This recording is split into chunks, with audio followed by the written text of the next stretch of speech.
ওয়ালা আলিহি ওয়া আসহাবিহি আজমাইন আম্মা বাদ। সুপ্রিয় দর্শক, কাছে এবং দূরে, দেশে ও বিদেশে যে যেখানে বসে দেখছেন আপনাদের প্রিয় চ্যানেল ইসলামিক টেলিভিশনের নিয়মিত আয়োজন আপনাদের সবার প্রিয় অনুষ্ঠান পলিক্যাবলস জেনে নিন এর আজকের সরাসরি পর্বে আপনাদের সবাইকে স্বাগত জানাচ্ছি। প্রিয় দর্শক, আমাদের জীবন ঘনিষ্ঠ বিভিন্ন গুরুত্বপূর্ণ প্রশ্নের জবাব এই অনুষ্ঠান থেকে আপনাদেরকে জানানোর চেষ্টা করা হয়ে থাকে ইসলামী শরিয়ার আলোকে। আজও আমরা আপনাদের সামনে হাজির হয়েছি।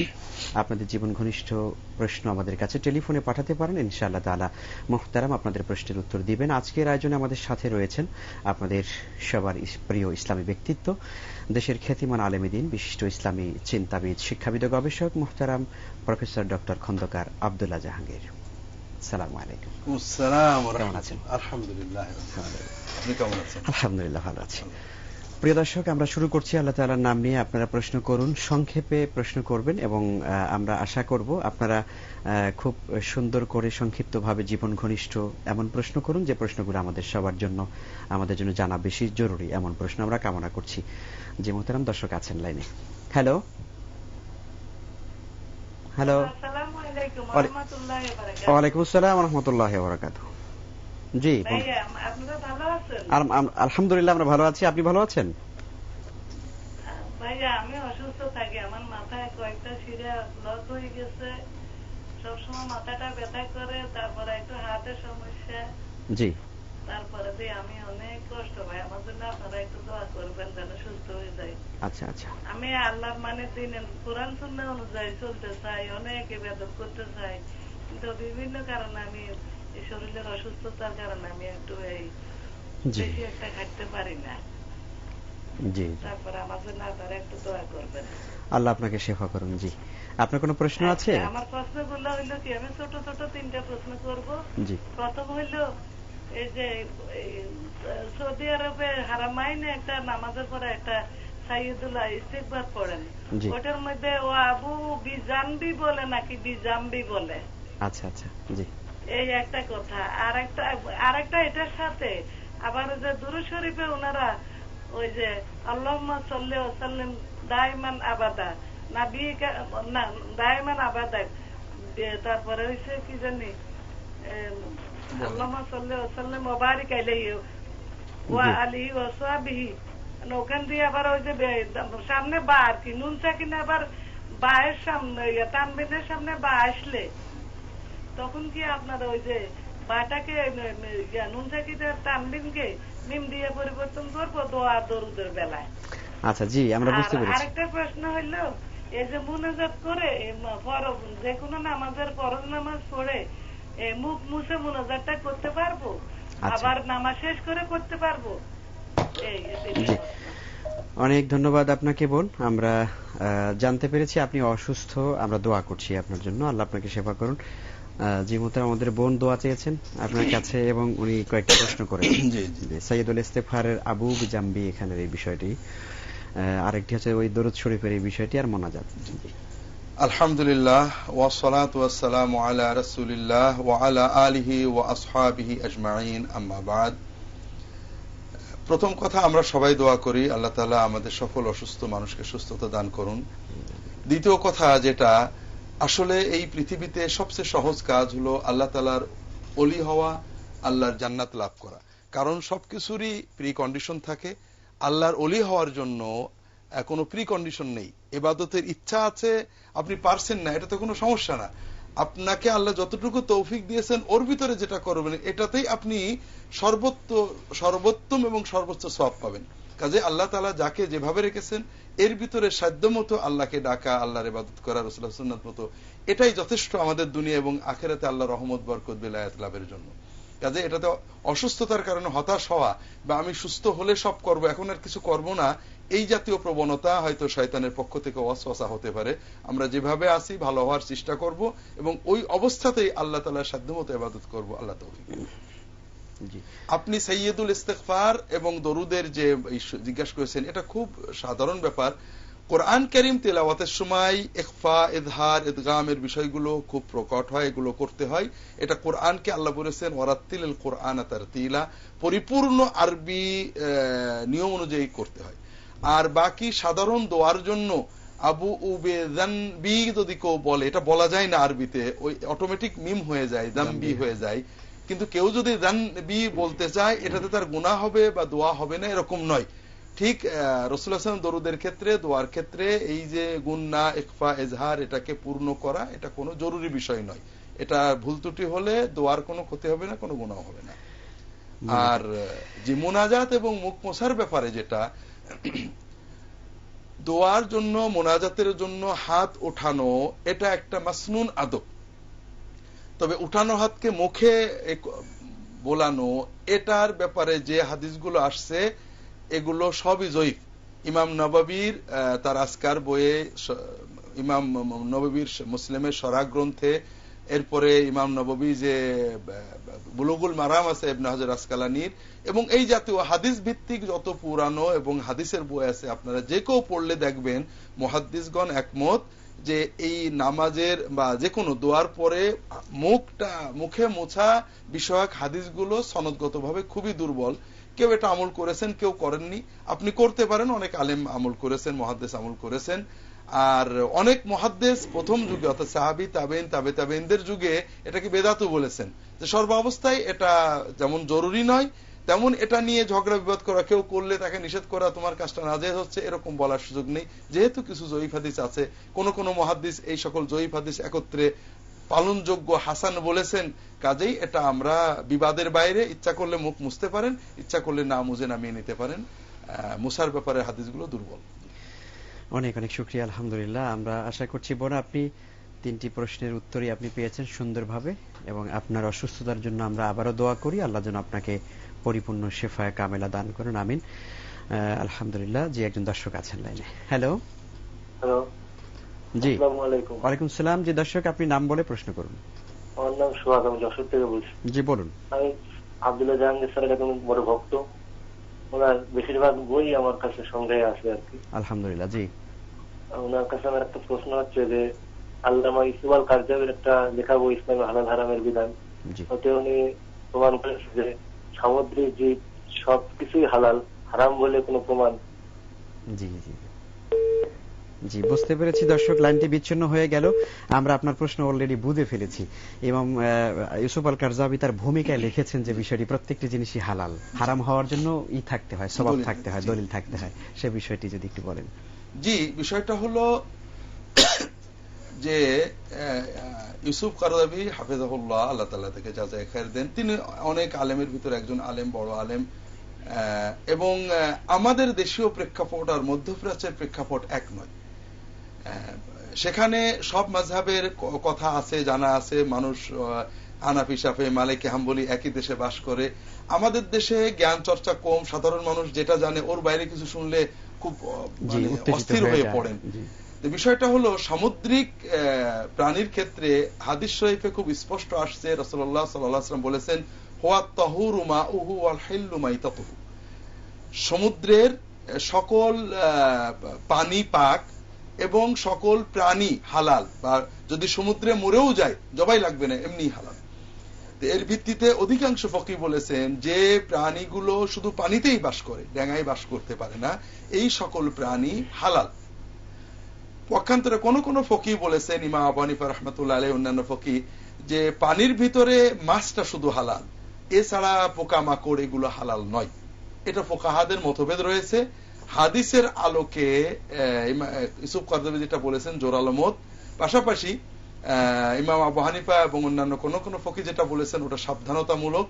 কাজেই এটা নিয়ে ঝগড়া বিবাদের কোনো দরকার নেই। আমরা আশা করি, যেমন আমরা চিংড়ি মাছ আমরা খাই সবাই, আবার কাঁকড়া খাই না। কাঁকড়া এবং চিংড়ি মাছের ভিতরে মূলত কোনো পার্থক্য নেই, কারণ কোনোটাই মাছ না। মাছের যে সংজ্ঞা, এই সংজ্ঞায় চিংড়ি মাছ পড়ে না, কানকো ফুলকো নেই, মাছের মতো চলে না।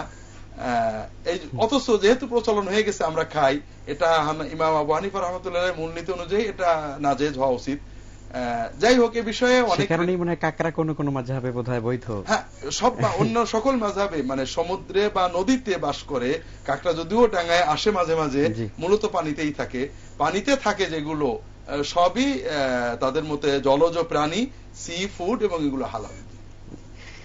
অনেক শুকরিয়া, আলহামদুলিল্লাহ। একটি চমৎকার প্রশ্ন, আমরা তার জবাব জানলাম। অনেক ধন্যবাদ জানাচ্ছি দর্শক আপনাকে সুন্দর একটি প্রশ্ন করার জন্য। আলহামদুলিল্লাহ। দর্শক আছেন আরেকজন লাইনে। হ্যালো হ্যালো, আসসালামু আলাইকুম। ওয়ালাইকুম আসসালাম ওয়া রাহমাতুল্লাহ। জি বোন, প্রশ্ন করুন। হ্যাঁ, আমার দুটো প্রশ্ন ছিল।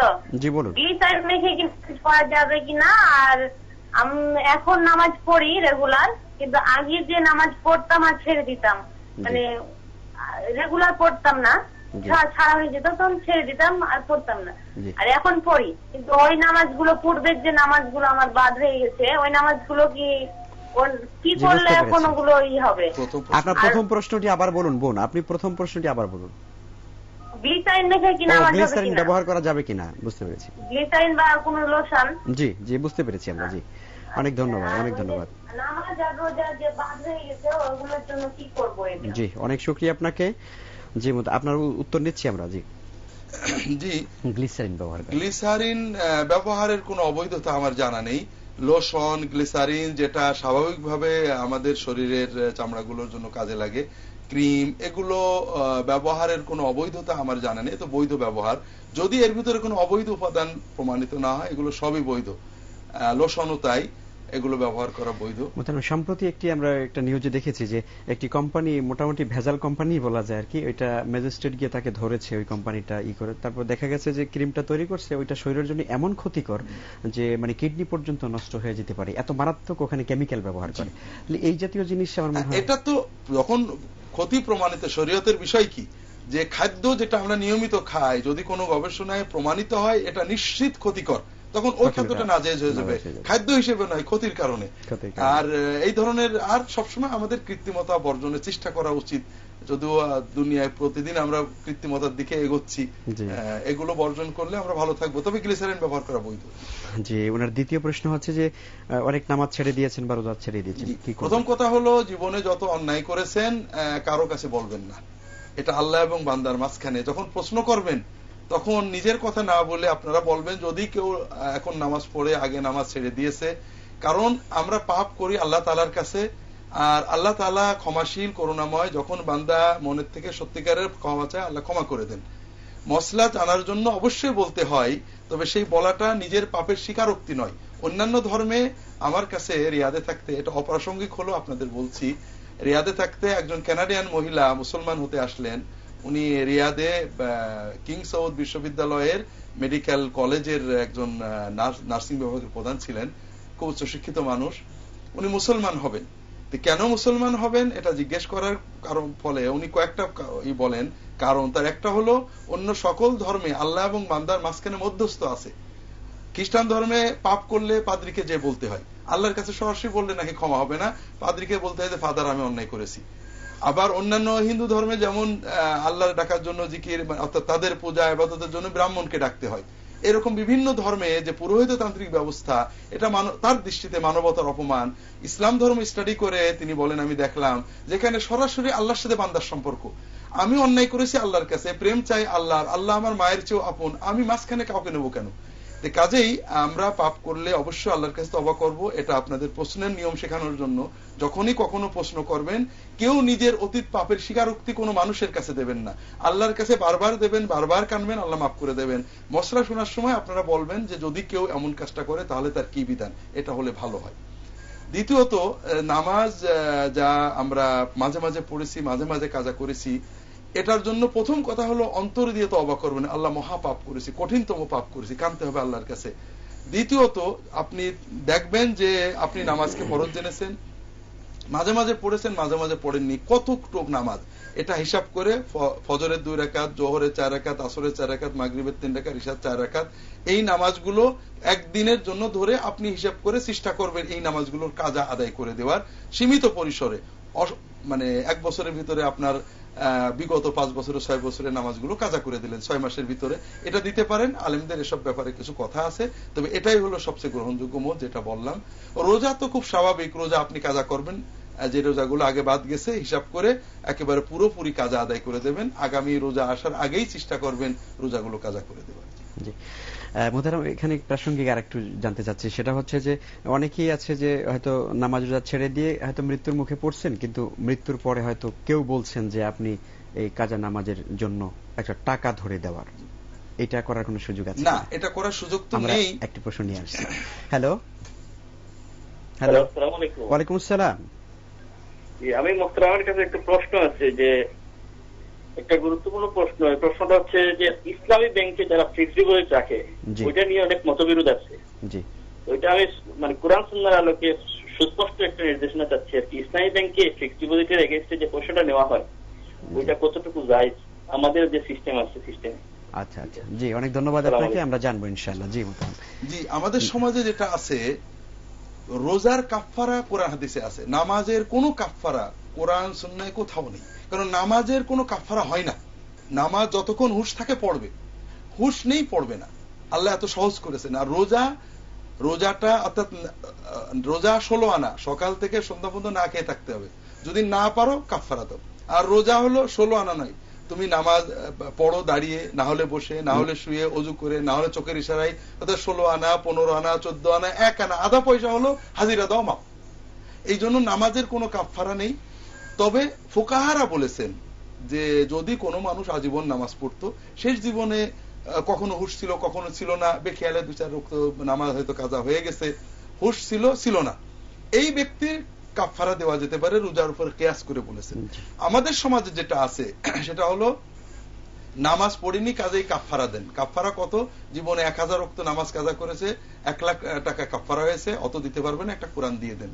ইসলামের সাথে মশকরা করার এর চেয়ে খারাপ চিত্র আর কিছু হতে পারে না। তাহলে আমরা পয়সা দিয়ে, টাকা দিয়ে 30 টাকা, 50 টাকা, 100 টাকার 1 কপি কোরআন কিনে দিয়ে আজীবনের নামাজ কাজা করে হালাল করে নিলাম।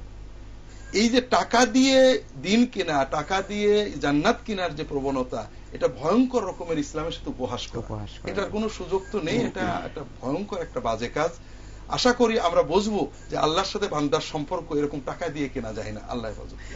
আলহামদুলিল্লাহ, অনেক শুকরিয়া আপনাকে। প্রিয় দর্শক, অত্যন্ত চমৎকার একটি আবেদন আমরা মুহতারামের কাছ থেকে শুনতে পেলাম। আমাদের সবাইকে আল্লাহ তাআলা তৌফিক দেন, আমরা যেন আমাদের জীবনের শেষ মুহূর্ত পর্যন্ত 5 ওয়াক্ত নামাজ এবং রোজা, ফরজ রোজা আমরা যেন আদায় করতে পারি। প্রিয় দর্শক, দেখতে দেখতে সময় হয়েছে একটি বিরতির, আমরা ফিরছি খুব শিগগিরই।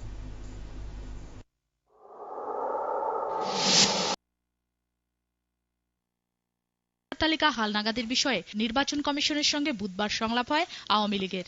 সাজেদা চৌধুরীর নেতৃত্বে 13 সদস্যের প্রতিনিধি দল সংলাপে অংশ নিয়ে সুনির্দিষ্ট বিষয়ে দলের মতামত তুলে ধরেন। বাংলাদেশ আওয়ামী লীগের সুচিন্তিত মতামত হচ্ছে 2008 সালে নির্বাচন কমিশন কর্তৃক প্রণীত পদ্ধতি অনুসরণের ফলে ঢাকা সহ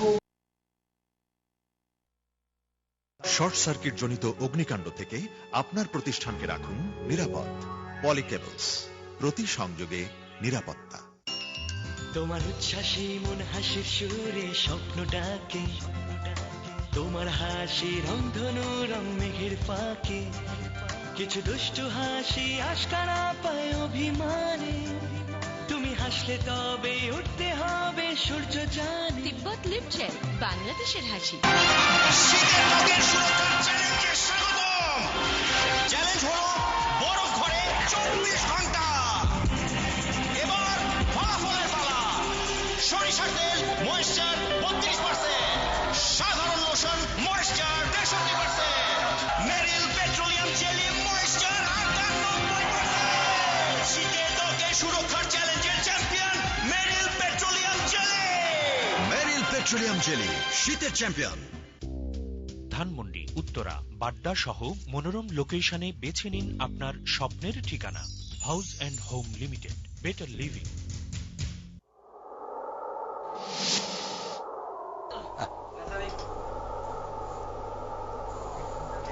প্রিয় দর্শক, বিরতির পরে আপনাদের সবাইকে আরেকবার স্বাগত জানাচ্ছি পলিকেবলস জেনারেলি আজকে অনুষ্ঠানের এই সরাসরি পর্বে। জি মুহতারাম, একজন দর্শক বিরতির আগে প্রশ্ন করেছিলেন, যে আমরা একজন দর্শককে নিয়ে নিচ্ছি। হ্যালো হ্যালো, জি জি, আসসালামু আলাইকুম। ওয়ালাইকুম আসসালাম। আমি চিটাগাং থেকে বলতেছি। জি, আমার প্রশ্ন হচ্ছে, আমার স্বামী মারা গেছে যে 12 বছর হয়েছে। জি, তো উনার মানে 5 ঘন্টা আমার একটা বাড়ি আছে, বুঝছেন, থাকার বাড়ি আর কি। মানে উনি আমাকে মারা যাওয়ার আগে 2.5 ঘন্টা আমাকে মানে মোহর হিসাবে দান করে গেছেন। এখন আমার 2 সন্তান আছে, ছেলে আর কি, ছেলে আর এক মেয়ে।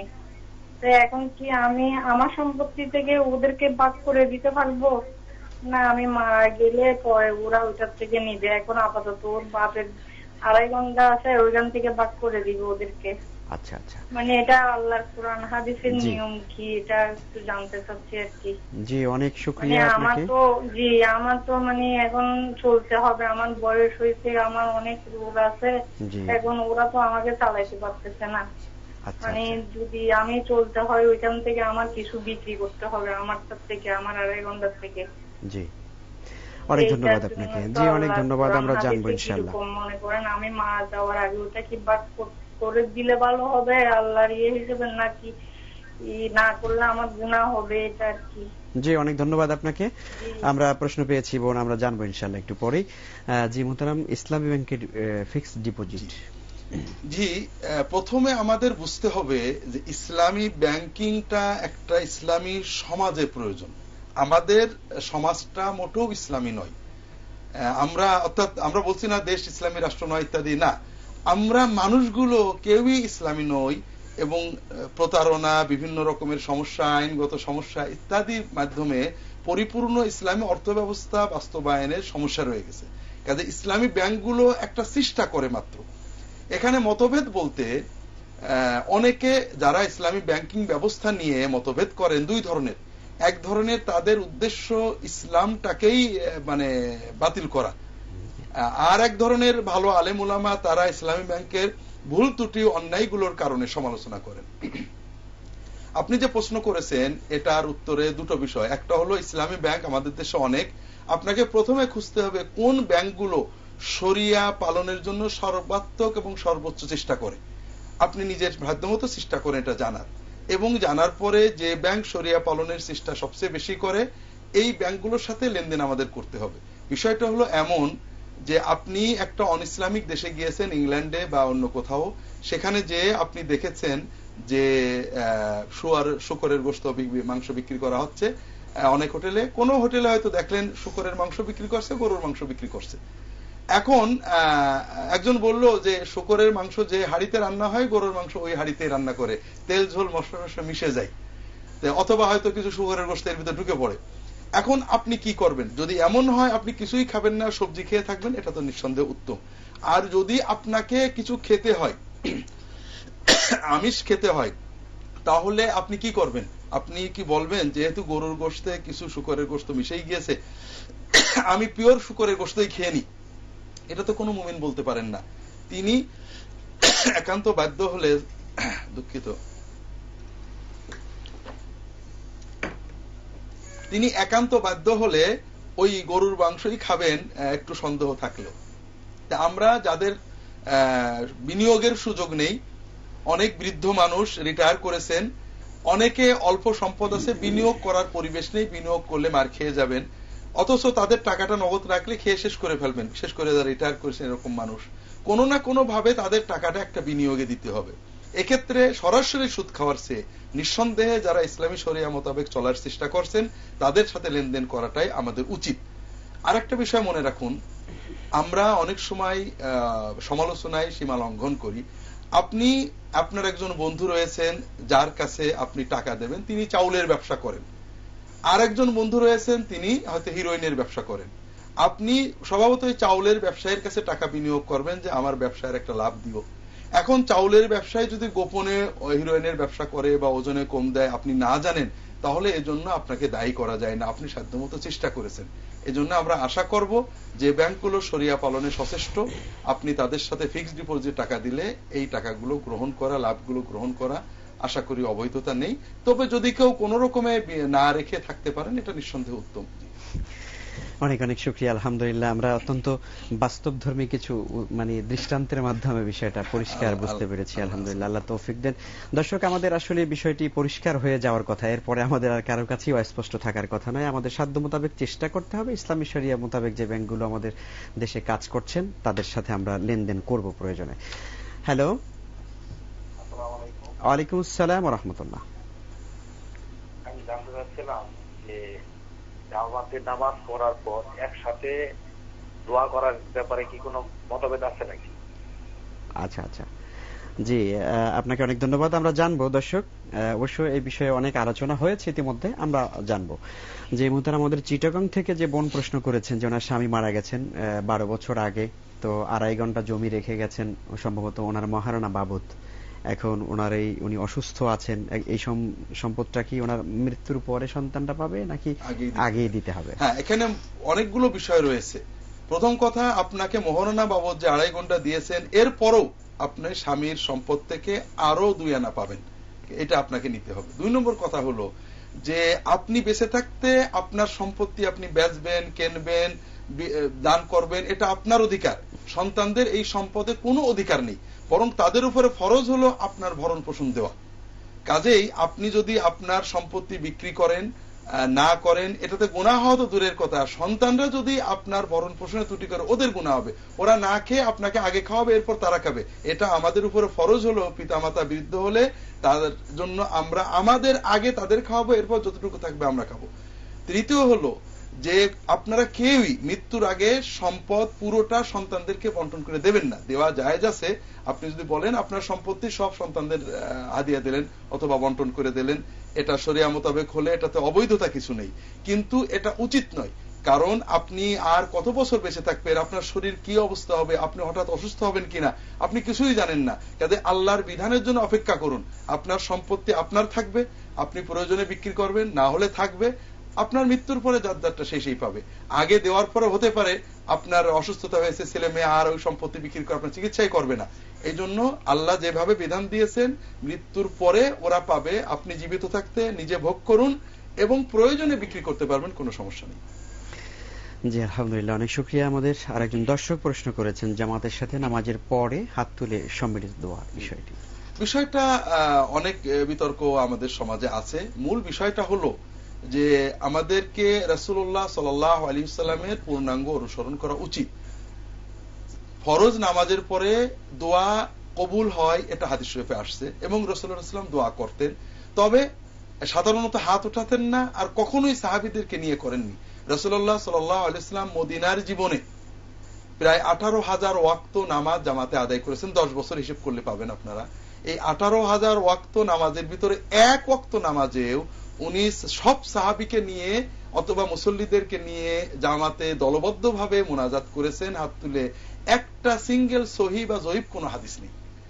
এই জন্য উনি মুনাজাত করতেন একাকী, নামাজের পর অনেক দোয়া পড়তেন, এবং সাহাবীরাও দোয়া পড়তেন একাকী। এই জন্য একাকী নিজের মনে আবেগে দোয়া করাটাই হলো সুন্নত।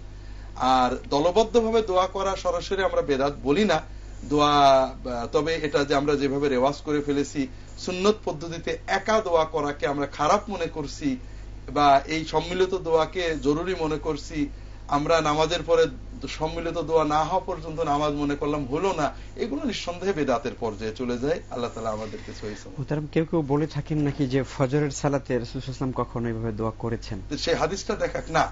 মানে সম্মিলিত দোয়া একটাও নেই, কোথাও নেই। ফজরের নামাজের পরে যে হাদিসটা তারা বলেন, এটা একটা বানোয়াট কথা। এই হাদিসটা মুসান্নিফ তারা বলেন, একটা হাদিস আসছে, আসওয়াদ ইবনে ইয়াজিদ সম্ভবত বলছেন যে রাসূলুল্লাহ সাল্লাল্লাহু আলাইহি ওয়াসাল্লাম মসজিদে খায়েফে মিনাতে ফজরের নামাজ পড়ে আমাদের দিকে ঘুরে বসলেন, এরপরে 2 হাত তুললেন। কিন্তু 2 হাত তোলার সাথে সাহাবীরা তুলেছেন, এটা তো হাদিস নেই। কিন্তু এই 2 হাত তুললেন, এটাও কোনো হাদিসে নেই। এটা একটা বানোয়াট বাক্য। তারা বলেন মুসান্নাফে ইবনে আবি শাইবা, এই হাদিসটা তিরমিজিতে আছে, সব কিতাবে আছে, সব কিতাবেই আছে। রাসূলুল্লাহ সাল্লাল্লাহু আলাইহি ওয়াসাল্লাম ফজরের নামাজ মিনায় মসজিদে খায়েফে পড়ে আমাদের দিকে ঘুরে বসলেন, বসে পিছনে 2 লোক ছিল, তারা জামাতে শরীক হয়নি, তাদের ডাক দিলেন। তিনি 2 হাত তুললেন, এটা কোনো রিওয়ায়াতে নেই। এই জন্য আল্লামা আমিমুল ইহসান তার ফিকহুস সুনানের আসার গ্রন্থে বিভিন্ন রেফারেন্সে বলেছেন, উলামায়ে কেরাম বলেছেন, এই কথাটা কোন কোন আলেম লিখেছেন, কিন্তু কোন কিতাবে, এটা হাদিসের কিতাবে পাওয়া যায় না। 2 নম্বর কথা, রাসূলুল্লাহ সাল্লাল্লাহু আলাইহি ওয়াসাল্লামের হাত তোলা তো একটা বিষয়, আর দলবদ্ধ হাত তোলা আরেকটা বিষয়। জি, একটা ইবাদত রাসূলুল্লাহ সাল্লাল্লাহু আলাইহি ওয়াসাল্লাম নামাজের পর অনেক ইবাদত করেছেন, তাসবিহ তাহলিল করেছেন, কোন ইবাদত দলবদ্ধ করেছেন এর কোনো প্রমাণ নেই। নামাজ জামাতে হয়, নামাজের পরে দোয়াটা একাকী আবেগ দিয়ে আমি যতক্ষণ ইচ্ছা করব, ইমাম সাহেব হয়তো দেখা যাবে ব্যস্ত আছেন, তুলে গেলেন, আমার হয়তো আরো দোয়া থাকতে পারে। এই জন্য সুন্নতের ভিতরে বরকত, সুন্নতের ভিতরে আবেগ, সুন্নতের ভিতরে কবুলিয়াত, তবে ঝগড়া না করি। মুহতারাম, এখানে আরেকটি বিষয় হচ্ছে যে সালাতের পরে আল্লাহ রাসূল থেকে যে মানে প্রমাণিত যে আদিয়া মাসুরা গুলো আছে, আমরা যারা আসলে মানে খুব ওই মোনাজাতের দিকে যাদের দিলটা খুব বেশি ঝোঁকে, তারা কিন্তু আদিয়া মাসুরা গুলো করেন না। এখানেই তো কষ্ট লাগে। রাসূলুল্লাহ সাল্লাল্লাহু আলাইহি ওয়াসাল্লাম, আমার একটা ছোট্ট বই আছে মোনাজাত ও নামাজ, প্রায় 50টা মোনাজাত সেখানে আছে যেটা রাসূলুল্লাহ সাল্লাল্লাহু আলাইহি ওয়াসাল্লাম সাহাবীরা নামাজের পরে করতেন। আমরা একটাও মোনাজাত করি না, নবীজির দোয়া করি না। অথচ আমরা বানোয়ার দু একটা কথা বলি অথবা কোন কিছু বলি। আর আরো আরেকটা বিষয় আছে, আপনাদের মুসল্লিদের প্রশ্ন নিয়ে আসছি, চমৎকার একটা বিষয় শুনবো। হ্যালো, জি আসসালামু আলাইকুম। ওয়ালাইকুম আসসালাম, জি বোন প্রশ্ন করুন। আমি শাহিনা আক্তার বলছি চট্টগ্রাম থেকে। জি ভাই, আমার একটা প্রশ্ন, যদি কেউ জীবনে খাজা নামাজ করে ওই খাজাগুলো পূরণ করে দিতে নিয়ত কিরকম করতে হবে, এবং নামাজের ফরজ নামাজের আগে পড়তে হবে নাকি পরে পড়লেও হবে? আর একটা প্রশ্ন হচ্ছে যে তাহাজ্জুদের নামাজ নফল হবে নাকি সুন্নাত হবে? আচ্ছা জি, অনেক ধন্যবাদ আপনাকে। আমরা আপনার প্রথম প্রশ্নের উত্তর নিয়ে অবশ্যই একটু আগে আলোচনা করেছিলাম, সম্ভবত আপনি শুনে থাকবেন। যে আমরা তারপরও জানবো যে মোতারাম যে বিষয়টি বলছিলেন ওই বিষয়টি যদি শেষ করেন। বিষয় হলো যে ইমাম সাহেব দোয়া করেন রব্বে গফিরলি ওয়া লিওয়ালিদাইয়া, আল্লাহ আমাকে এবং আমার পিতা মাতাকে মাফ করে দেন। রব্বিশ রাহলি সদরি, আল্লাহ আমার অন্তর খুলে দেন, আমার ইলম বাড়িয়ে দেন।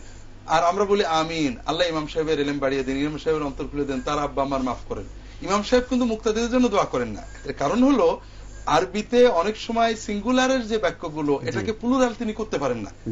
আর রাসূলুল্লাহ সাল্লাল্লাহু আলাইহি ওয়াসাল্লাম নামাজের পরে কোনো প্লুরাল দোয়া করতেন না।